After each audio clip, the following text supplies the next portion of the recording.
Shabbat Shalom. Today we're going to look into the question, what kind of document is the Bible? Also, more specifically, what does the word firstborn mean?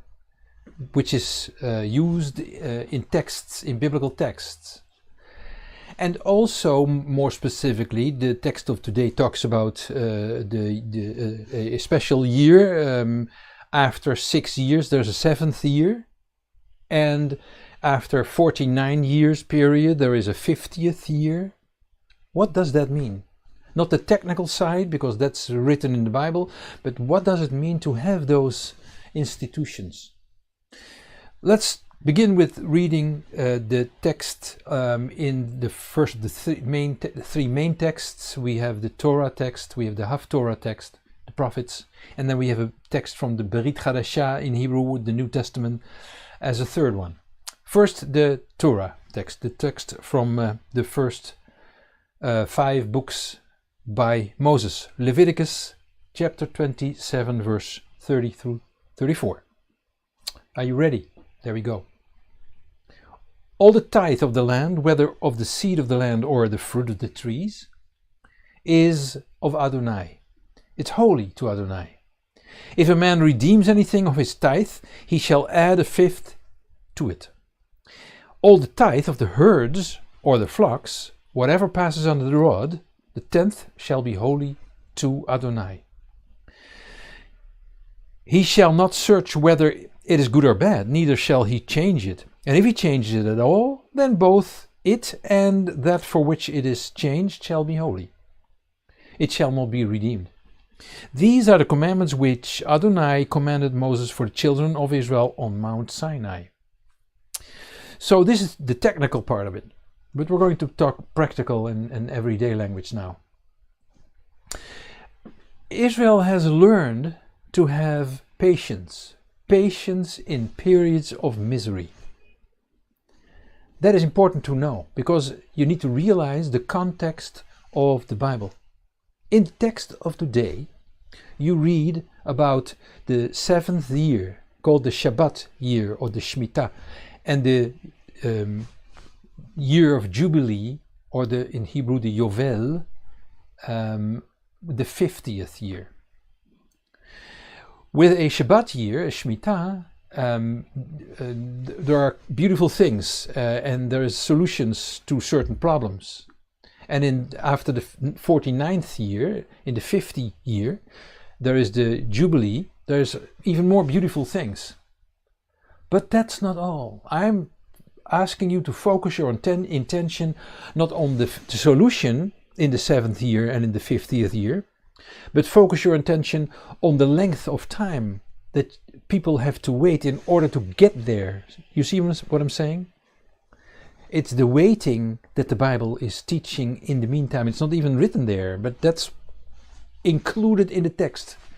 We have to wait. Being people of faith and trust in God does not mean that whatever you wish, it comes falling into your lap. We don't have a book of fairy tales. We have the Bible, which says, see this life as a school of learning how to wait, learning to live with misery, with suffering. That's what the Bible is. And if we're honest, and if we look at facts of our lives, we need to say, yes, that's exactly what it is. The circumstances, when you are a believer, don't change. It is we who hopefully change in order to deal with everyday life. That's what we're talking about today. So, 6 years waiting, 49 years waiting, without saying anything technical, we can see that the Bible is teaching us to learning to wait, learning and therefore to execute patience. That sounds strange, execute patience. When a physician says that, it's a different thing. I'm talking about the fact that we need to learn to have patience. In the book of Exodus, in verse 13, chapter 13, verse 13, and chapter 34, verse 20, if you want to write that down. We're talking about animals and that we dedicate to God, sometimes by breaking the neck, the technical part of it again, or the redeeming of the firstborn son. There comes that term firstborn in Exodus chapter 34, verse 20. If you read the text of today in Leviticus 27, verse 30, 31 and 32, they come on the screen so that you can read it again. You see that tithing that needs to be done. And the whole system is there in order to make visible that a believer is depending on God. He realizes that what she receives, is receiving from the hands of the Lord, and the 1/10 is a small part that you give back to God. If you have a lot, 1/10 is a lot. If you have a small amount of something, the 1/10 is a small amount. But with the giving back of a part of what you possess, you tell your soul that yes, you realize that it's not easy to give something from your possession, which might be the only thing you have, but on the other hand, when you give it, you realize that you received it from God. You show your thankfulness, your gratefulness, and in the process, you feed your being dependent on God. The neck breaking, which is not a nice thing to do, but it's written in the Bible, I gave you the verses, is using an animal in order to make peace with God. And you might say that's cruel to that animal, and it's true. And you might even say that God is cruel, and it's not true. What happens is that God is showing through the neck breaking the cruelty of people.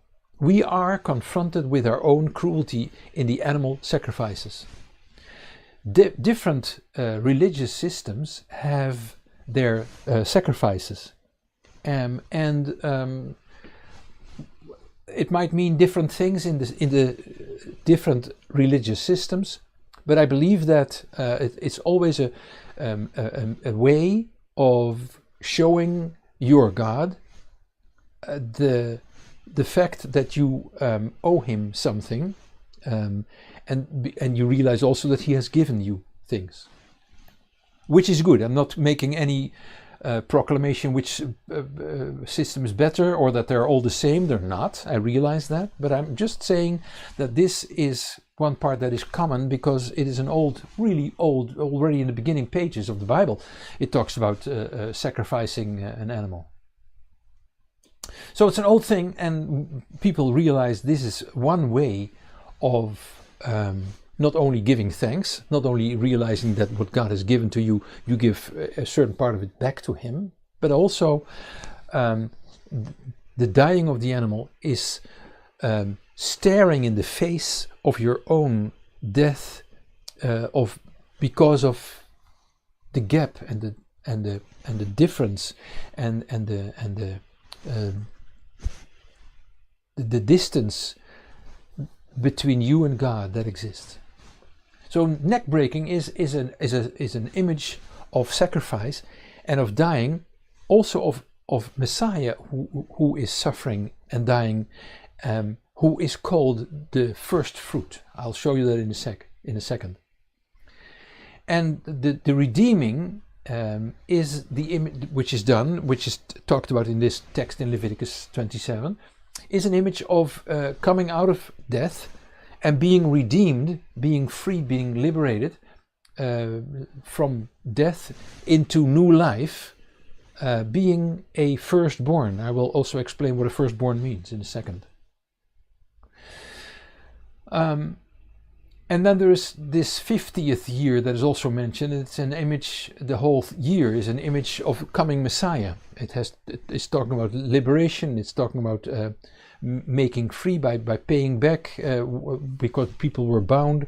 It's freedom for all the inhabitants with the birth Yeshua the Messiah, this thing is also mentioned where people had to go back to their places where they were originally born and stuff like that. And everybody goes back to his inheritance that they inherited from their parents, from their families. Now this 50 years period, this year of Jubilee, is built up by a certain calculation. 50 is 7 times 7 is 49 plus 1. Just a little bit technical again. 7 times 7 is an intense 7, which means the 7 days of the week, which means the measuring time on planet Earth. 7 days are the content of 1 week, and then the week starts all over again. But this 7 intense, meaning 7 times 7 plus 1, means we go beyond earthly time, as if you leave Earth and enter heaven, something like that. It's a picture of it. It's a small way of showing this extraterrestrial life. 7 is the measure of a week, and there are no more days in a week than 7. Times 7, making it intense, and you know this by the number 6. 6 is the number of the day on which humankind was created. If you continue to be this human person in your humanity without having the knowledge of heaven, of God, and of more than the eye can see, then you are more and more getting a person that is only living in his earthly, visible, measurable environment, and you add to your 6. It becomes more intense. 666, which is a number in the Bible, not 666, but 6 in the intense way. In order to show that you need to learn and grow out of your 6 and come into the to the 8. So there's, in other words, it sounds already complicated, but what I'm simply saying is that these numbers and these years are teaching us different things, several things. Also, not only their literal sense, but also learning to wait, because periods of time need to go by before certain things, nice things happen. And also this number 6, which is the number of humankind, which is followed by a year of number 7, which is the number of the Shabbat day, which is a day of which in the Bible doesn't have an ending. There is no, when the 7th day ends, there is no way of saying that in the Bible, like the other days get. And it was morning, and it was evening. It was evening, and it was morning. The next day, Shabbat is a sign of heaven, and then the 49 years followed by the 50th. In Israel, some people celebrate this 7th year and don't have their crops harvested.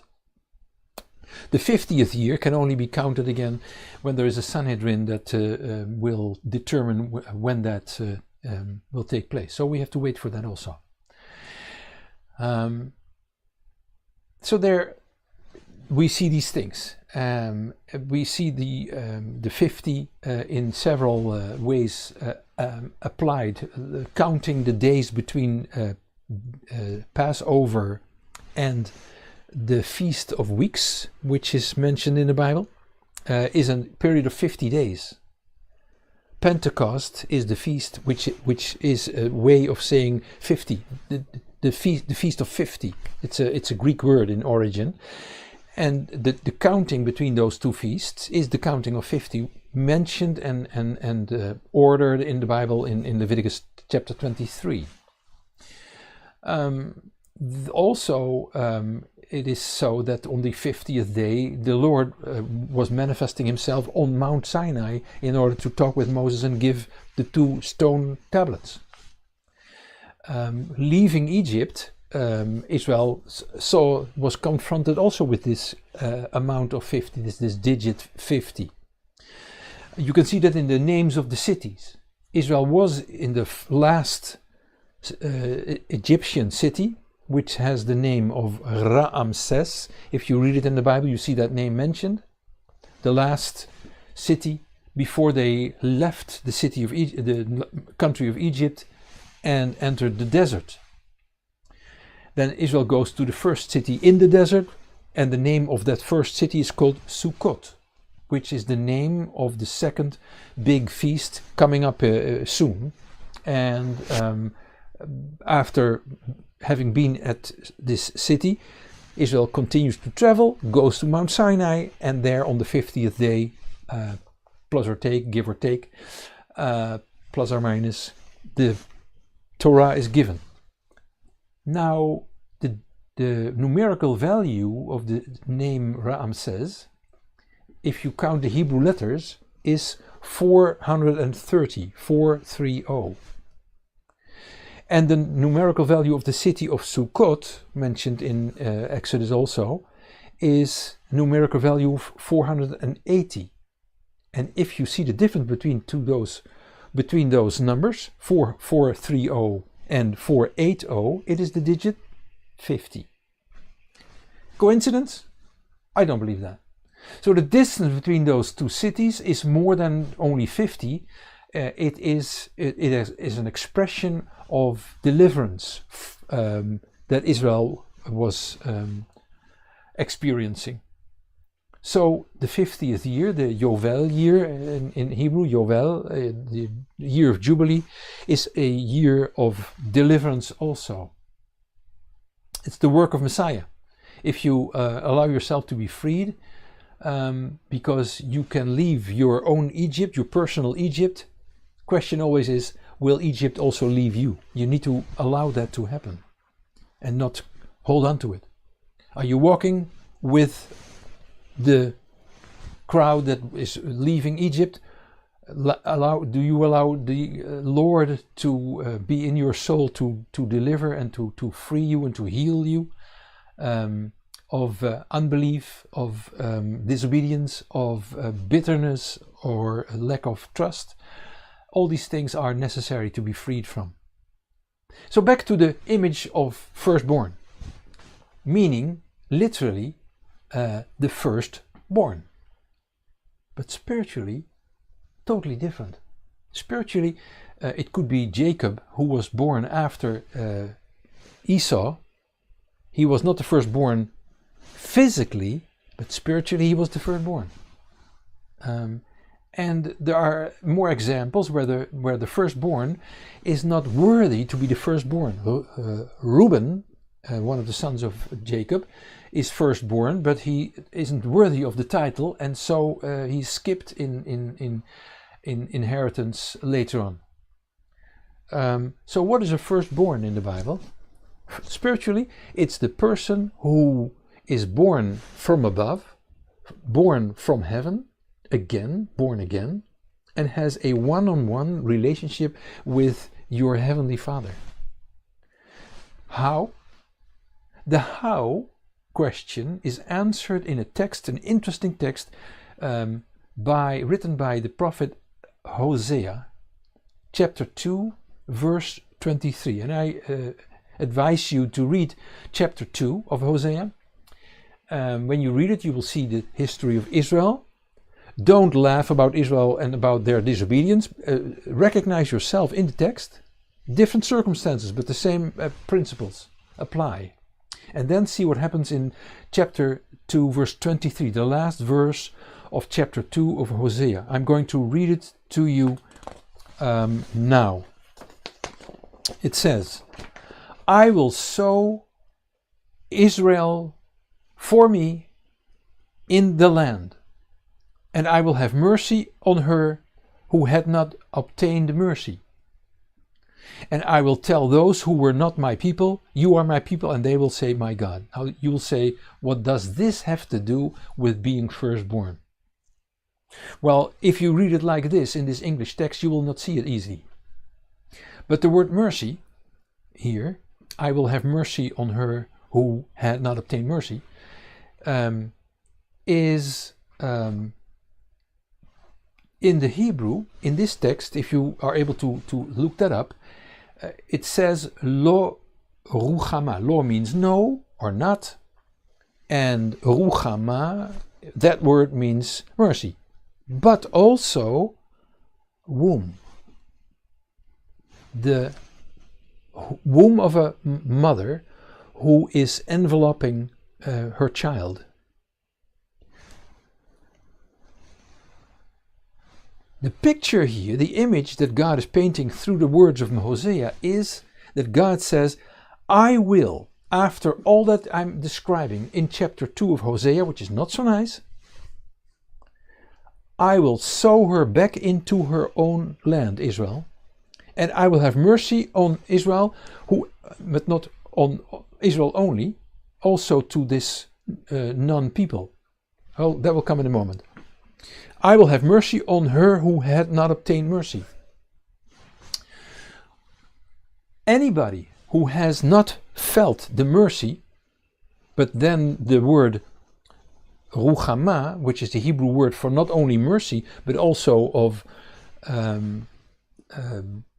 the womb of a mother, the uterus of a mother, I will give the mercy. Now, this is a strange text because everybody who was born has been, except a few exceptions, has been born from the womb of a mother. This text is not talking about the physical birth, but the spiritual rebirth from above. And so, whose womb are we talking about? That's an interesting question, because in chapter 4 of the Gospel of John, Yeshua is talking to, or chapter 3, Yeshua is talking about this principle with Nicodemus, and I'm quickly looking up if I'm telling you the right things here. Boy, if you need it, you don't find it so easily. The Gospel of John, chapter 3.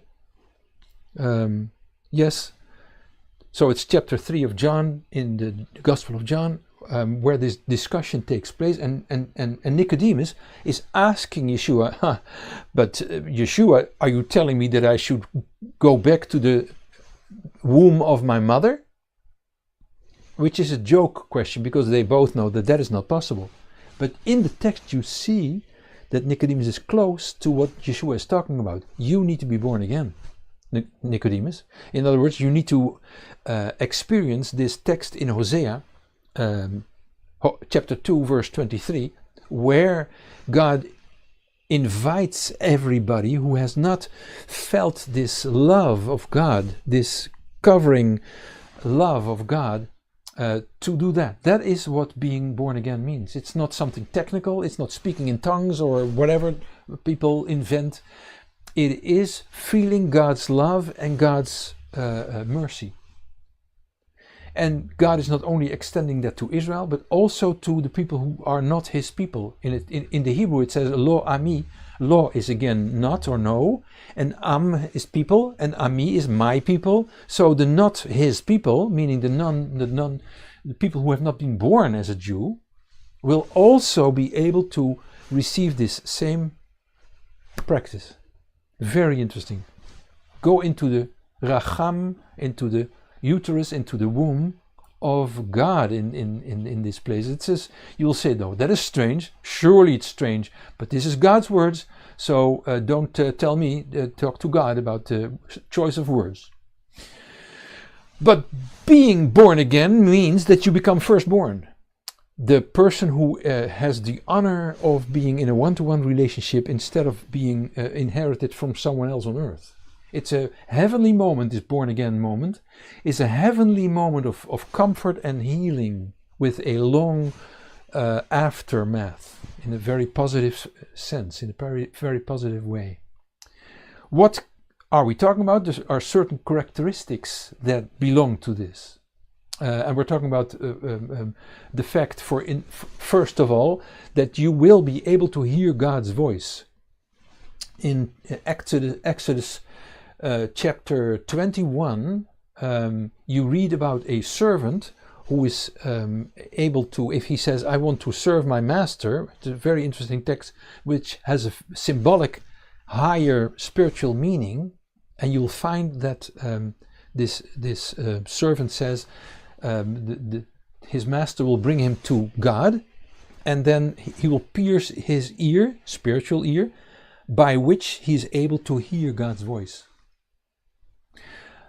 The second thing is to build your own relationship with God instead of what you heard from other people in Sunday school or whatever school, or a mother or an uncle or in the church. You need to have your own personal experience. Then also there is the relationship with God being covered.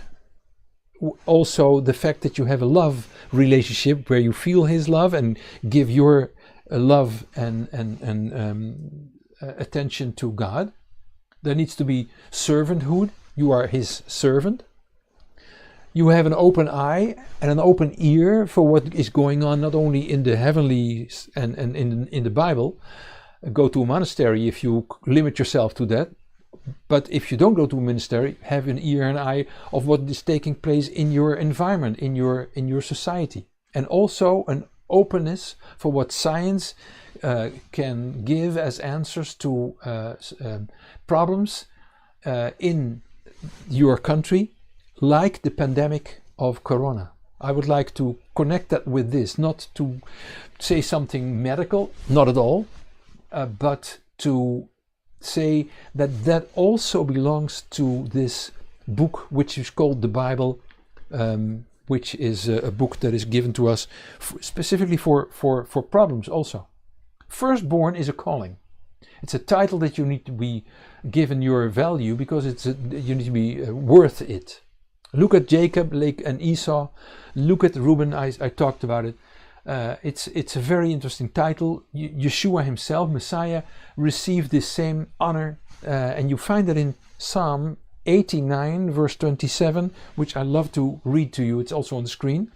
It says, I will also appoint him, and you need to read the psalm and you'll find that it is David, but then in fact it talks about Messiah.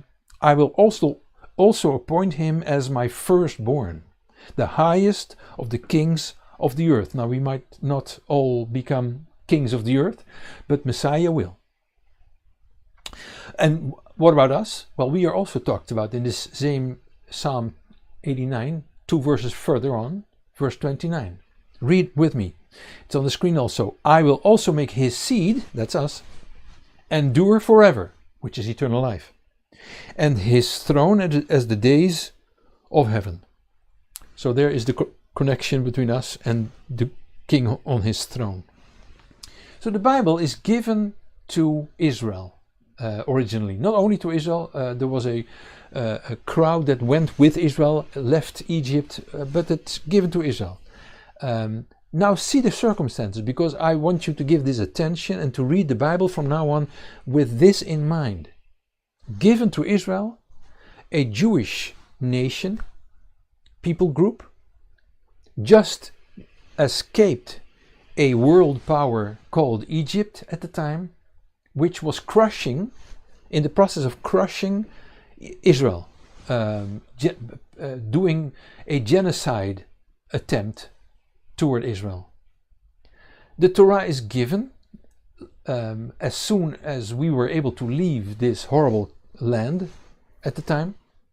We went into the desert.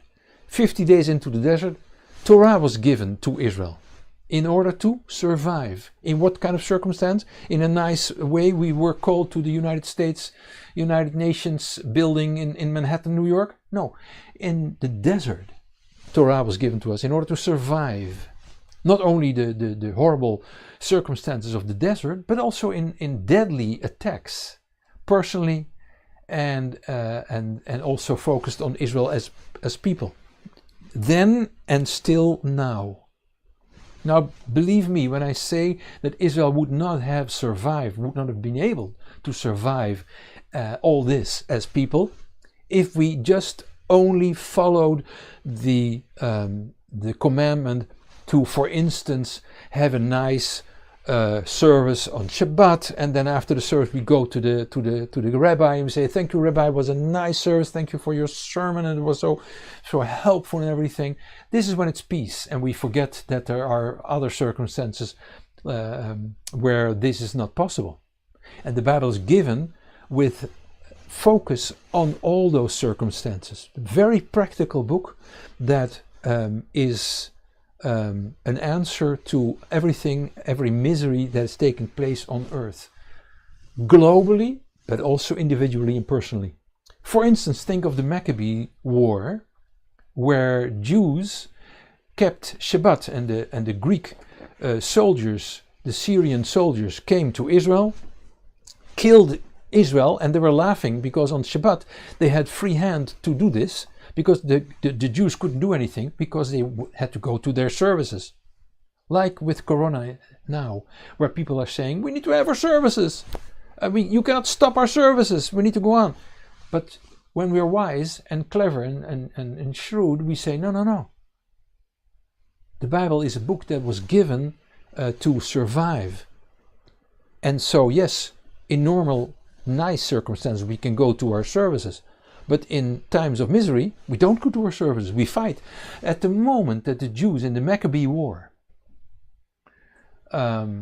were able to, which was in 167 before the Common Era, before Common Era, when the Jews stopped keeping Shabbat, by which they were killed, and they took up the weapons and they fought back, they were able to survive. This is what God wanted. Don't celebrate Shabbat when you need to fight. Be practical. There's a term for that in Hebrew, which is called pikuach nefesh. Again, pikuach is the first word, pikuach, and the second word is nefesh, which means the saving of the soul. Which is a higher term than and the Talmud talks about this and says, if they force you to do certain things which are forbidden in the Bible or called for in the Bible, and they forbid you to do it to save your life, except a certain amount of things, which is mentioned in the book of Acts, chapter 15, because then in all those other things, except certain basic things which you cannot break, you do pikuach nefesh. Be wise. This is how you need to see the Bible from now on, and it becomes a different book. It's a book for survivalists. In times of pandemic, Jews survived by not responding religiously, but practically, which with sound mind and the help of science. Pikuach nefesh, listening to God's voice, instead of just doing things as if you're programmed robots. The Black Death, the plague of the Black Death, was a pandemic in Europe from 1347 through the year 1352, which is the 14th century. Some time ago, but interesting, it took place in Europe, and it made millions of victims. Sometimes 20% of all of the population, caused by the pest bacteria, and taking between 75 and 200 million people's lives. Pandemic of 5 years. Now remember that in 1 year of Corona pandemic, in our time, worldwide, there have been 3 million dead people. And don't say, oh, it's only 3 million, it's nothing compared with the pest pandemic. Don't say that. 3 million is horrible. One is too many. But through science of vaccination, the amount, and not only vaccination, but also other measures like keeping distance, social distance, having mouth and nose covering, we are able to limit the the victims of this pandemic. Science didn't know about this. Physicians were not even aware of bacteria at the time that they were delivering babies, and they didn't know they had to wash their hands. What was known was that people should not socialize but everybody did anyway, except the Jews, and that water for the sewer and excrements being carried away in small containers and cemeteries and places where we build our hills of everything that we throw away. Jews realized in the 14th century that they could not have their drinking water being so close in the vicinity of these kind of toxic waste environments. Jews used that knowledge and they survived. They did not come together in their synagogues, and they did not socialize, and they kept their distances because they realized quickly what was going on, because they did not only look in the books of what the Bible said, but they also looked around themselves and they learned quick. That's what happens when you're a firstborn. The churchgoers didn't do it the right way.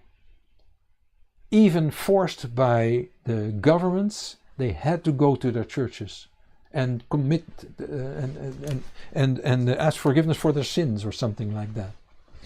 And they drank the water because the church people and the governments didn't realize or didn't care about the fact that the sources of water were so close in the vicinity of these toxic waste places. And they drank it and they died.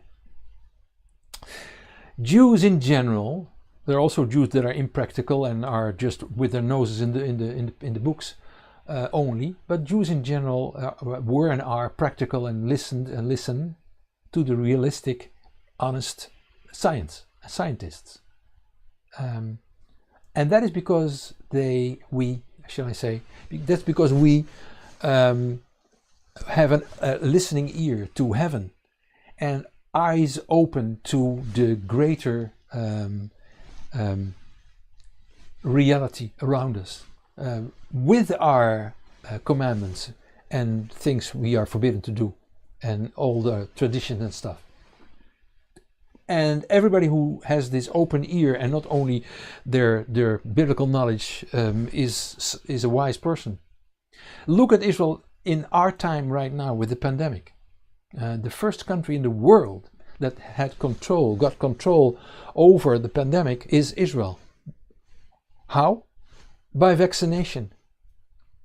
Free vaccination. I don't hope you live in a country where you have to pay for your vaccination, because then only the rich will survive.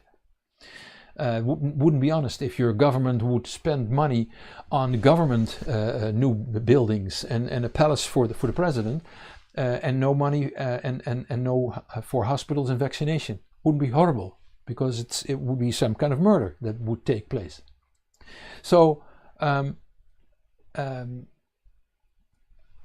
Israel got control over the situation, and there was even a possibility of saying no, I don't want it. So a minority in Israel says no, the rest says yes, and a herd immunity is being built up, and this is how Israel is number one in the world, in combination with a cooperation with the CEO of Pfizer, Mr. Albert Bourla.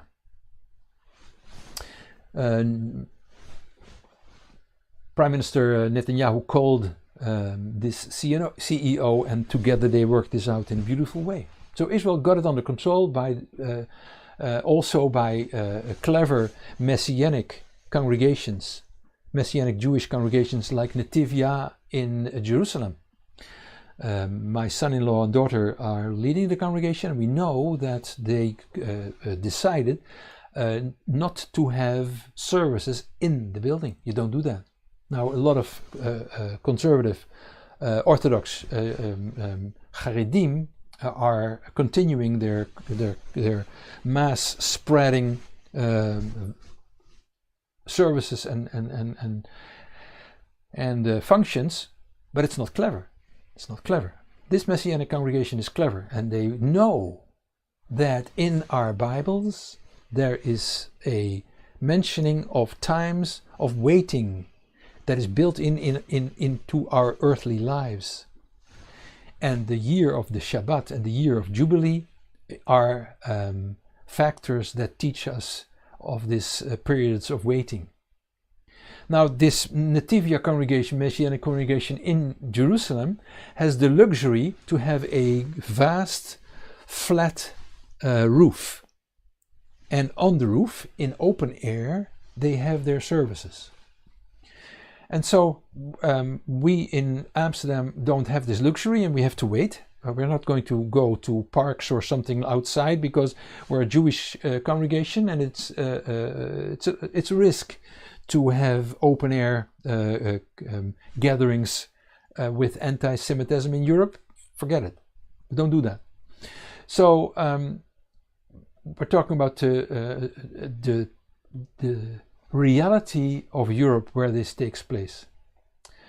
Yes, we have to be afraid of trouble because it's realistic to have this. You can call it afraid, you can call it whatever you want, but we are realistic and we say no where we have to say no, where we can say no. By the way, I think that it continuing services is in times of pandemic could be a stupid thing to do, because it could be out of fear that breaking the pattern of having services is something that we shouldn't do, because God would not be in favor of that. And we are believers. Nothing can happen to us. There are people who think that way.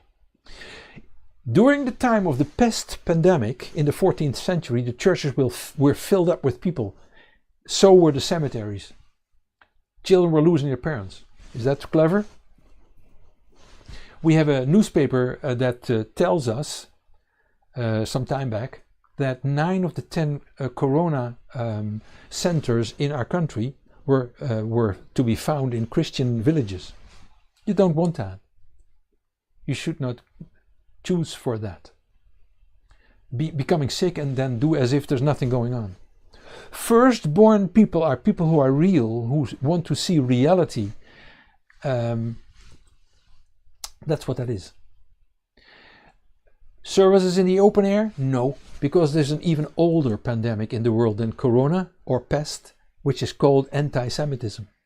And the Bible knows it, and is also written for that reason, to build a cover if you read the Bible and practice these realistic things that take place around us. Like the Bible is also realistic and honest about personal mistakes. Animal sacrifices confront the individual believer with his or her own mistakes. So the Bible is very honest if you read it at that level. Then there are also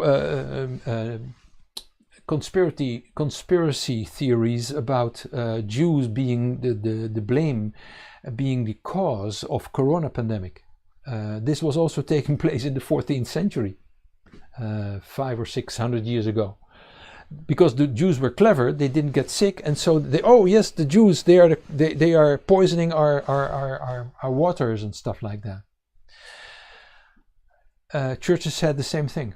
Not so nice to see the believers in churches do these kind of things. But that shows that sometimes people don't look at facts, but they are governed by fear in times like these. Denying pandemic, blaming the Jews. This is what it is. So the Bible is written with the purpose of showing firstborns texts, to recognize them, those texts, and then to apply them in their lives.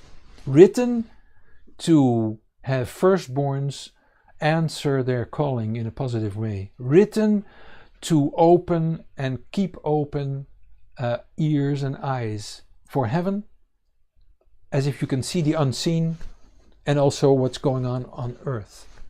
Not this compulsive behavior of doing commandments when reality is asking for something else, but quick responding, like birds in the air which are dancing, and they are quickly responding so that it becomes a beautiful dance. That's what we should do. Quickly responding when something calamity is taking place. Bible is a Jewish book written to have an answer in times of calamity and damage. The Bible is a Jewish book that is written to give an answer for people who have gone through, or children who have gone through the divorce of their parents. Written to deal with tension in a family. Written to have an answer for choice of a partner. Written for the loss of a loved one. Written to give an answer in times of depression of a person. And it even gives examples of people who say that they want to end their lives, and then they don't, and they show how the turn is taking place. Written for people who have traumas because of being humiliation. The Bible gives the help which the Bible can give. And then further on, the Lord asks that firstborns are very alert and attentive, and therefore can also deal with suffering. The Bible is given to a people that knows what suffering means, and the Jews are no exception. So many people on earth are suffering. They all need the Bible. There are psalms written to heal and for comfort, in order to get back into the role of being firstborn, or perhaps for the first time being a firstborn. I'll give you a couple of examples. The first one is written as Psalms 19 verse 13. You read this whole thing, and then all of a sudden it says, "Who can discern his or her going astray?" Now literally this means going astray from the commandments. But it's also going astray in terms of not knowing what to do, being disoriented because of things that are taking place, that are attacking you. Who can discern when this takes place? Because sometimes things go slow. And then the question, the prayer cry after that: "Deliver me, please. God, deliver me from matters I'm not aware of." Interesting text. Matters I'm not aware of. I realize there are matters that I'm not aware of in my soul. Deliver me from them. I cannot give a name to it. Another psalm is Psalm 42 verse 5. Read that too. It's on the screen also. And here the psalm writer is talking to his own heart, talking to his own soul. An interesting exercise I'm recommending. And he says to his soul, "Why are you in despair, my soul? Why are you disturbed within me? Hope for God, for I shall still praise him for the saving help of his presence." And Psalms 42:11. "Why are you in despair, my soul? Why are you disturbed within me? Hope in God, for I shall still praise him, the saving help of my countenance," which is my reputation, and also my face, that I can look at in the mirror and say I'm okay, but not everybody thinks that the same way about me, and my God. Psalms 43 verse 5, also on the screen. Why are you in despair, my soul? Why are you disturbed within me? Hope in God, for I shall still praise him, the saving help of my countenance and my God. Psalms 55 verse 4 and 5. My heart is severely pained within me. The terrors of death have fallen on me. Fearfulness and trembling have come on me. Horror has overwhelmed me. And then continue the text. You can do it in your own time to find answers. Psalm 142 verse 3 is another one. And it says, when my spirit was overwhelmed within me, you, God, you knew my path. In the way in which I walk, they have hidden a snare for me. Talking about adversaries. And finally, for the time being, Psalm 143, verse 3 and 4. For the enemy pursues my soul. He has struck my life down to the ground. He has made me live in dark places as those who have been long dead. Therefore my spirit is overwhelmed within me. My heart within me is desolate. You might say, well, it's not nice. But life is not nice all the time. That's the reality of it. It's not realistic to have a Bible in times of peace and then say, oh, it's nice. And the Bible was not written for that. Yes, the Bible is also counting the days of peace, but read the text where the Bible is promising that days of peace will come and are not there yet. That's the reality. That's what the Bible really helps. The Bible is like a flashlight. When it's dark, you can see, and then you see the help of the Bible most clearly. When it's light, you might not see the light of the flashlight, but it's still there, because the Bible, the flashlight will say, hey, I told you so, it would come, but you need to learn to wait, like the Shabbat year of 7 years and the Yovel year, the Jubilee of 50 years is already teaching you. So this is the Jewish message and the sustaining message from the Bible. Now let's go to the second text in the Haftarah, in the prophets, Jeremiah 17 verse 5 through 11. Thus says Adonai, cursed is the man, strong language, who trusts in man and makes flesh his arm, and whose heart departs from Adonai. For he shall be like the heath in the desert, and shall not see when good comes, but shall inhabit the parched places in the wilderness, a salt land and not inhabited. Blessed is the man who trusts in Adonai, and whose trust is Adonai.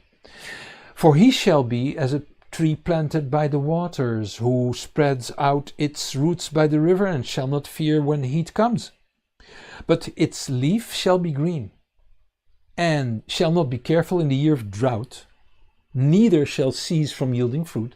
The heart is deceitful above all things, and is exceedingly corrupt. Who can know it? Here, who can know it? That's that same little thing that you found in Psalm 19. There are matters that are beyond my consciousness. Please deliver me from those. They might be very deceitful or harming me or others.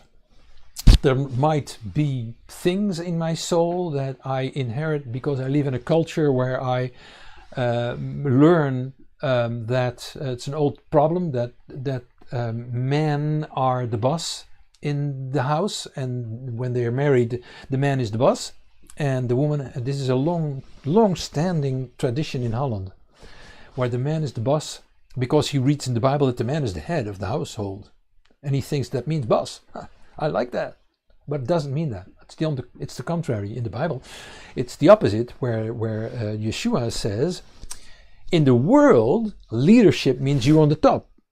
In the kingdom of God, the pyramid is upside down. Yeshua is sustaining from underneath, not from the top down. So when Yeshua is the head of the man and the man is the head of the woman, you need to, in order to understand the text, turn it upside down. Yeshua is underneath the man. So whenever something goes wrong, the man has a net that catches him. There comes the man above, and there comes his partner, wife, then to be covered by this undergirding factors. That's how it goes in the biblical kingdom language.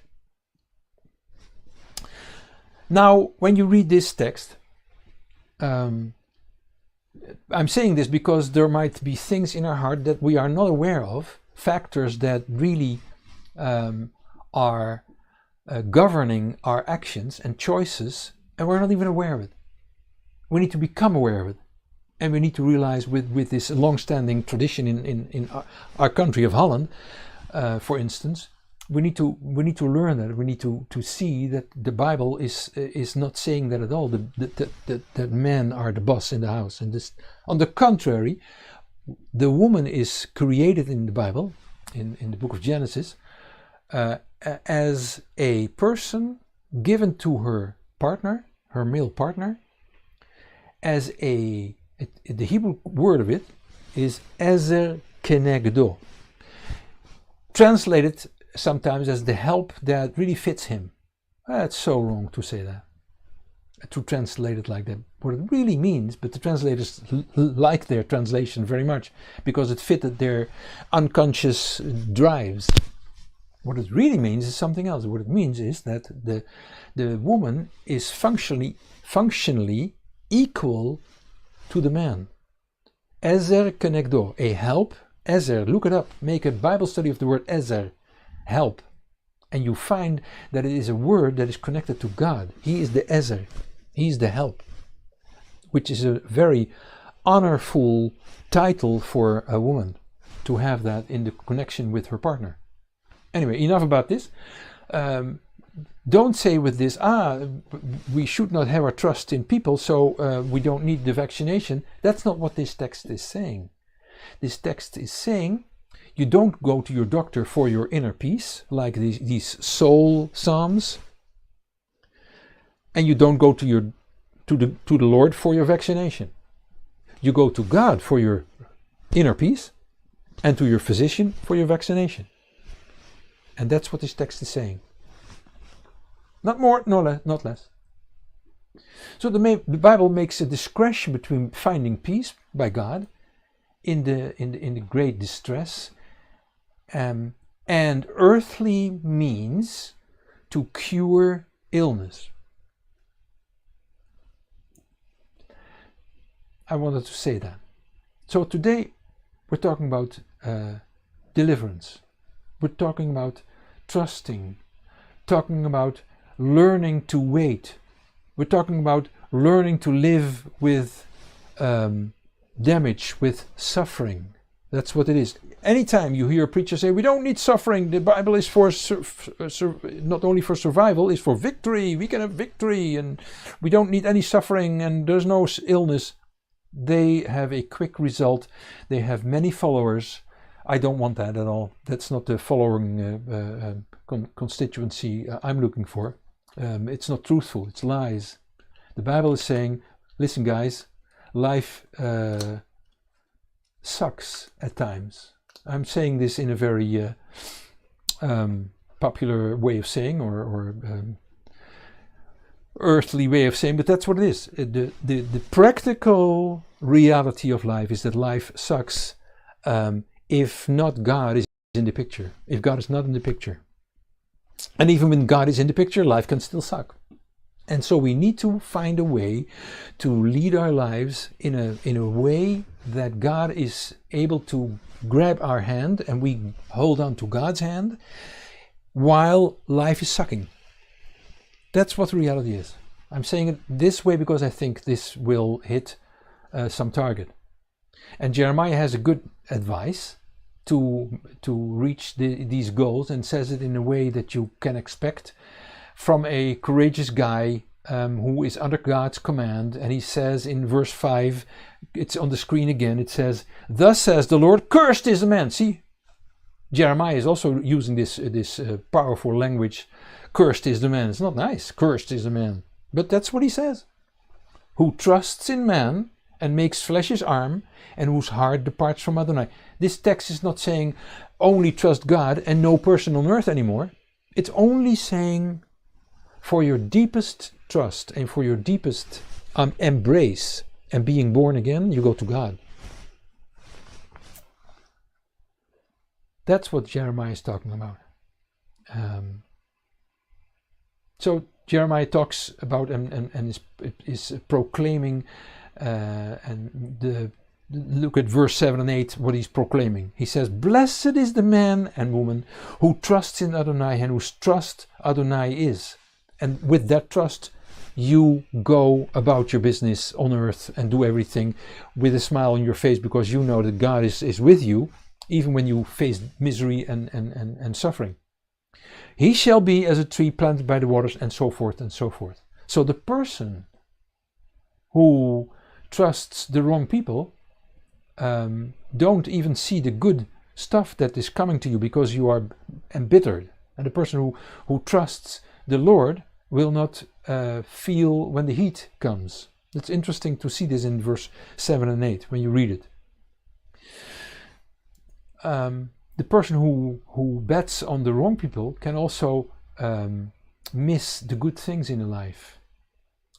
So, a person who trusts God feels heat and sees the heat, sees chaos, but it doesn't damage you. You are able to guide yourself through it and feel the guidance of God. Paul says this is the difference between people who allow themselves to be grabbed by chaos and people who are able to look at a distance and say, I don't want to be a part of this chaos. In 1 Corinthians 11, verse 19, it talks about that. Let me read it. It's on the screen as well. For there also must be factions among you, meaning separation, divisions, that those who are approved may be revealed among you. What does approved mean? To be firstborn. Approved as firstborn. The separations are the little lumps, like making chocolate milk, and the lumps of chocolate powder are continuing to be there. The one lump is the chocolate and the other lump is whatever. Belong to the good lump, is what Paul says. In other words, who is able to feel and see the guidance of God in the midst of chaos is okay, is the firstborn, and has sharpened his eyes and ears. In a war, same thing. The one person sells himself, herself to the enemy, the other person is betraying people, and the third one is wiser and better and carved by all the wounds and the misery, but he is a person, and he is a person that has grown spiritually, or dies, even chooses to die above choosing and trusting wrong people. So it's the image of Messiah in Torah coming back to in the text of Jeremiah, in the choices we make. That's what it all depends on. Last text today is the New Testament text. It's Hebrews 11:24 through 29. It's on the screen, and I want to quickly go through it because the time is flying when we're having fun. It is Moses who has trust, and by this trust he's able to do his things. The trust in God is the one thing, and then in the text you'll see that he is also a very practical person. So you need both. You need the trust, and you need to deal with people and being part of your group and go beyond your group. It's not only trusting God that you do. There are people who say this, they don't understand the Bible. There's both. It's not either or, it's and both and. So there is this text that you can read. Moses, the son of the daughter of Pharaoh, and he says, I want to be my own. I don't want to be the son of someone in order to receive my approval. I want to be my own. I want to have this relationship one-to-one with God and then face life. He wants to be a firstborn. Firstborns are always people who leave what they received for what it is, and then they say, thank you for everything you gave me, but I want to have my own personal relationship with God.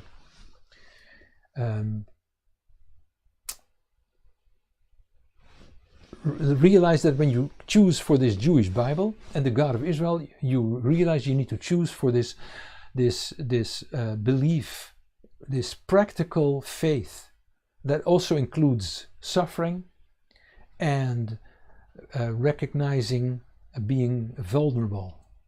That's part of the deal. This is life as it is on this planet Earth. Don't believe all the theories that are being spread around of anything that goes on in terms of this pandemic. Stay close to God and make your choices. Be vaccinated, and even if it costs you money, which is a shame. and try to go through it as much as is possible. Don't pressure your congregational leader into having congregational sessions when it's perhaps wiser not to have those sessions. The Bible does not condemn you. God doesn't condemn you. Live as it says in this Hebrew 11 text.